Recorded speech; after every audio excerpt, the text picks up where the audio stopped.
সংঘাত সহিংসতা এরপর কারফিউ সব মিলিয়ে আতঙ্কে নগরবাসী। স্বস্তি ফেরাতে সতর্ক অবস্থানে সেনাবাহিনী।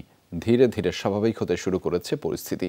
বাড়ছে কারফিউর শিথিলতা, মানুষও ফিরতে শুরু করেছে কর্মব্যস্ততায়। শেষ কবে এমন পরিস্থিতির মুখোমুখি হয়েছে ঢাকা? উত্তর জানা নেই অনেকেরই। কারফিউ বলবৎ, তাই শঙ্কাও কাটেনি নগরবাসীর। 4 ঘন্টা কারফিউ শিথিলের সময়টাতে বেশ কিছু যান চলাচল করতে দেখা গেছে, তবে গণপরিবহন নেই বললেই চলে। গণপরিবহন পাইনি আমরা হাইটে আসছি, কিছু এরপরে আপনার রিক্সা আসছি। যদি গাড়ি পাই, বাস পাইলে বাসে যাবো, আর নাহলে সিএনজিতে যেতে হবে। নগর জুড়ে 24 ঘন্টায় টহলে আছে যৌথ বাহিনী। কদিন ধরে র্যাব, পুলিশ আর বিজিবির পাশাপাশি মাঠে আছে সেনাবাহিনীও। জানান, সাধারণ মানুষের নিরাপত্তা নিশ্চিত করা আর জনমনের স্বস্তি ফেরাতেই কাজ করছেন তারা। আমরা দেশের সম্পদ রক্ষার্থে আমরা নিয়োজিত হয়েছি এবং আমাদের সম্মানীয় সেনাবাহিনীর প্রধানের নির্দেশে আমরা এই দুর্বৃত্তকে সমূলে নির্মূল করার জন্য যা করা প্রয়োজন আমরা সেটা করছি। সারাদিনই প্রধান সড়ক থেকে শুরু করে অলিগলিতে রিকশার জটলা ছিল, কিন্তু সেই তুলনায় যাত্রী নেই। একই কথা বলছেন সিএনজি আর পাঠাও চালকরা।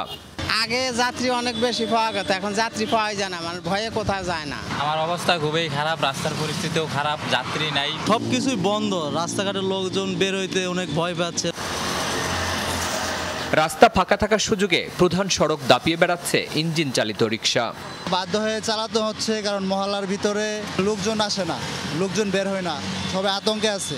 হোটেল রেস্তোরাঁ বন্ধ বেশিরভাগ, তাই চাইলেও মিলছে না বাইরের খাবার। কেউ কেউ প্রস্তুতি নিচ্ছেন হোটেল খোলার। যদি কারফিউ শিথিল করে উঠায় নেয়, আমরা প্রস্তুতি নিচ্ছি আর কি দোকান খোলার জন্য। অনেকদিন থেকে বন্ধ ট্রেন যোগাযোগ, চলছে না আন্তজেলা বাসও, তবে স্বাভাবিক রয়েছে আকাশপথ। কিন্তু বিমানবন্দরে আসতে কিংবা বিদেশ থেকে গ্রামে ফিরতে ভোগান্তি আছে চরম। দীর্ঘ 7 বছর পরে দেশে আসছি, জাস্ট মাকে একটা ফোন দিয়ে বলছি মা আসছি, তারপরে তো নেটওয়ার্কও নাই, ইন্টারনেটও নাই, যোগাযোগ করার কোনো মাধ্যমই নাই। 5-7 জায়গায় চেক করছিল, বিদেশ আসার টিকিট দেখাইছি, সব মানুষের ছেড়ে দিচ্ছি। অলিগলিতে প্রায় সারাদিনই খোলা থাকে নিত্য পণ্যের দোকান। কোনো কোনো এলাকায় পুলিশি তৎপরতা বেশি হলে বন্ধ রাখে কিছুক্ষণ। যখন শিথিল হয় তখনই আসি, এছাড়া তার বাজার বাইরের মতো প্রসেস নেই। হাসপাতালে চিরচেনা ভিড় নেই, তবে খুব বেশি দরকার হলে অল্প সময়ে দ্রুত হাসপাতালে যেতে পারছেন রোগীরা। কারফিউ থাকা আর কারফিউ শিথিল থাকা, এই দুই সময়ের মধ্যে রাজধানীর চিত্র কিংবা নগরবাসীর জীবনযাত্রায় ব্যাপক পার্থক্য দেখা গেছে। এছাড়া রাজপথ থেকে শুরু করে অলিগলিতে আইনশৃঙ্খলা রক্ষাকারী বাহিনীর উপস্থিতির কারণে উদ্বেগ, উৎকণ্ঠা আছে জনমনে। আবার কিছু মানুষ আছে একেবারেই নির্বিকার, কিছু মানুষ আছে অতি উৎসাহী, যারা কারফিউ দেখতে রাজপথে বেরিয়ে আসছেন। তবে সবার প্রত্যাশা দ্রুত এই অবস্থার অবসান হোক, ফিরে আসুক স্বস্তিদায়ক একটা পরিবেশ। শরীফুল ইসলাম খান, যমুনা নিউজ, ঢাকা।